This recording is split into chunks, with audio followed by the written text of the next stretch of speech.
Avoir de gros pectoraux est un signe de masculinité, de virilité et habillé comme torse nu te fera paraître musclé. Peut-être qu'aujourd'hui tu as des pectoraux qui sont inexistants, tu as un embryon de pectoraux et le relief entre ta poitrine et tes abdos est inexistant. Et toi ce que tu veux c'est changer ça. Donc si tu souhaites développer des gros pectoraux pour qu'ils soient visibles en dessous de ton t-shirt, que tu puisses enlever même ton t-shirt à la plage sans souci, alors reste bien jusqu'à la fin parce que je te donne des astuces que tu n'as encore jamais vues sur le YouTube francophone. Alors ça, c'est ce que je reçois le plus sur Instagram avec des questions du style « Thomas, comment je fais pour recruter mes pectoraux? Je ne sens rien. Thomas, comment solliciter mes pectoraux? J'essaie tous les exercices mais rien ne fonctionne. » Donc dans un premier temps, si tu ne sens pas un muscle déjà, c'est sûr que tu ne vas pas pouvoir bien le recruter et le développer. Ce qu'il va falloir faire, c'est mettre en place des stratégies de recrutement moteur.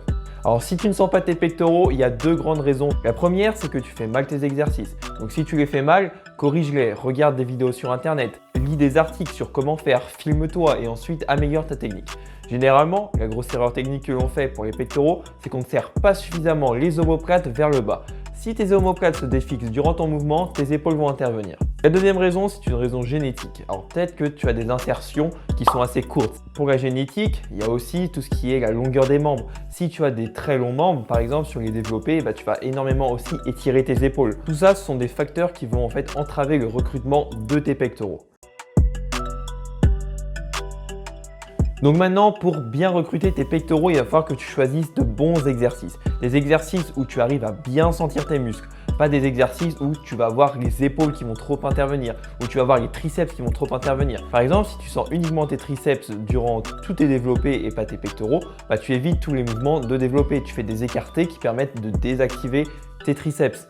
Si tu sens beaucoup trop les épaules, généralement tout ce qui est écarté étire beaucoup les épaules, surtout aux haltères. Donc tu peux essayer de les faire à la poulie ou alors de baisser un petit peu l'amplitude, des choses comme ça en fait. Donc quand on ne sent pas des pectoraux, généralement je recommande des exercices d'isolation à la poulie ou aux machines. Ces exercices sont beaucoup plus faciles à effectuer et apportent de meilleures sensations. Aussi, il va falloir faire un truc très important, ce qui est de désactiver tes muscles qui entrent en jeu. Si par exemple tu sens beaucoup tes triceps, tu vas éviter de les entraîner les 2-3 jours précédents. Tu vas faire en sorte de ne pas les solliciter pour pas qu'ils interviennent facilement durant ton mouvement. Tu peux également arrêter l'entraînement de ce muscle ou alors le faire qu'une fois par semaine si par exemple tu fais les pectoraux 2 fois par semaine.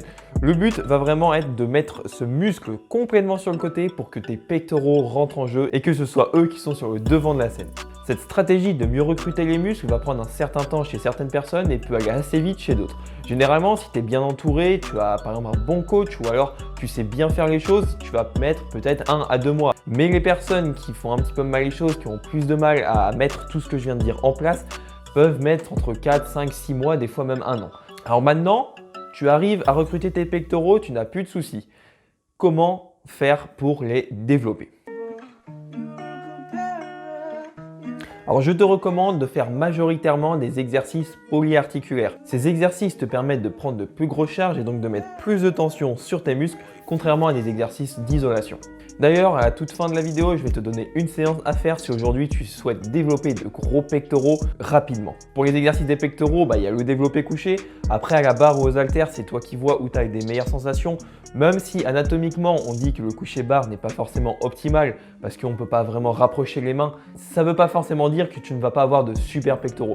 Comme tu peux voir sur la photo, j'ai eu ces pectoraux seulement avec du développé couché à la barre. Ensuite, pour ce qui est des autres exercices polyarticulaires, il n'y en a pas énormément pour les pectoraux à part les développés. Après, ce qu'il va falloir faire, c'est surtout des variations de ces développés.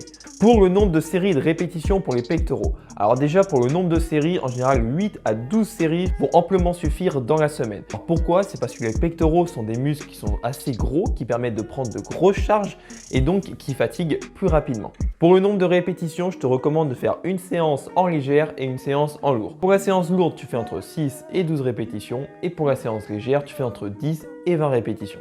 Pour la fréquence des pectoraux, je te recommande 2 fois dans la semaine.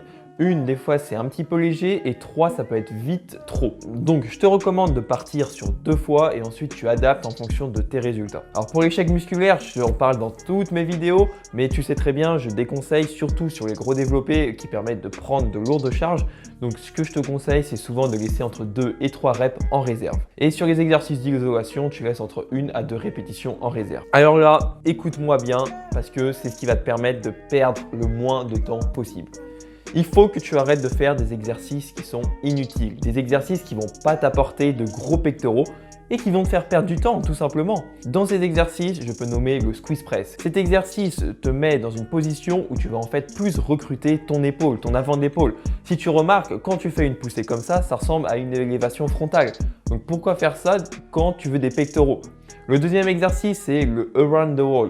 C'est un exercice qui isole énormément les pecs et quand tu n'as rien, tu n'as pas de pectoraux, tu as un embryon de pectoraux, pourquoi tu irais faire un exercice comme ça? C'est trop du détail, il ne permet pas de mettre assez lourd et donc de prendre de la masse musculaire. Ensuite, il y a des exercices inutiles, mais il y a aussi des détails qu'il faut essayer d'arrêter de absolument vouloir. Par exemple, d'absolument chercher la brûlure et la congestion au détriment d'augmenter ta charge. Parce que l'indicateur qui va montrer que tu progresses, c'est que tu augmentes en charge. L'exemple que je donne souvent, c'est quand j'avais un max à 60 kg développé couché, mes pectoraux n'étaient pas très gros. Aujourd'hui, j'ai un max à 100 kg, ils se sont beaucoup plus développés. J'ai augmenté en charge et j'ai mis un volume suffisant sur mes pectoraux. Donc maintenant, on arrive sur la séance des pectoraux, ce que je recommande. Donc les pectoraux, il faut savoir qu'ils ont 3 faisceaux. Ils ont le faisceau qui est bas, le faisceau moyen et le haut des pectoraux. Lorsque tu vas faire des développés, tu vas en fait cibler tous tes pectoraux dans l'ensemble, même le haut des pectoraux. En fonction en fait de l'orientation de ton coude quand tu fais un développé, en fait tu t'aperçois que tu sollicites ton haut des pectoraux.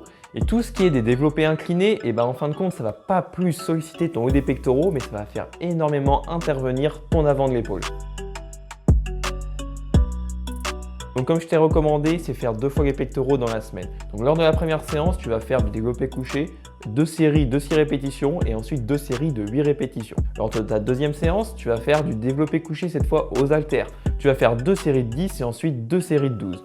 Ensuite, tu vas passer sur des écartés avec les poulies qui sont en bas. Ça va te permettre de bien solliciter ton haut des pectoraux sans trop solliciter tes épaules. Pour ça, tu vas faire 4 séries de 15 répétitions. Alors là, on vient de voir des astuces pour l'entraînement et plus particulièrement des pectoraux. Mais toi et moi, on sait très bien que quand on est maigre, ça ne suffit pas. On poursuit une deuxième bataille qui est l'alimentation. Et tout ça, je te le donne dans mon programme offert pour avoir un physique plus musclé et esthétique en 90 jours. Pour le télécharger, c'est ultra simple, tu as juste à cliquer sur le premier lien dans la description, tu entres ton meilleur mail et c'est tout bon. Si tu as aimé la vidéo, mets un petit like, abonne-toi et mets un petit commentaire pour me dire ce que tu as pensé. Et moi, je te dis à la prochaine.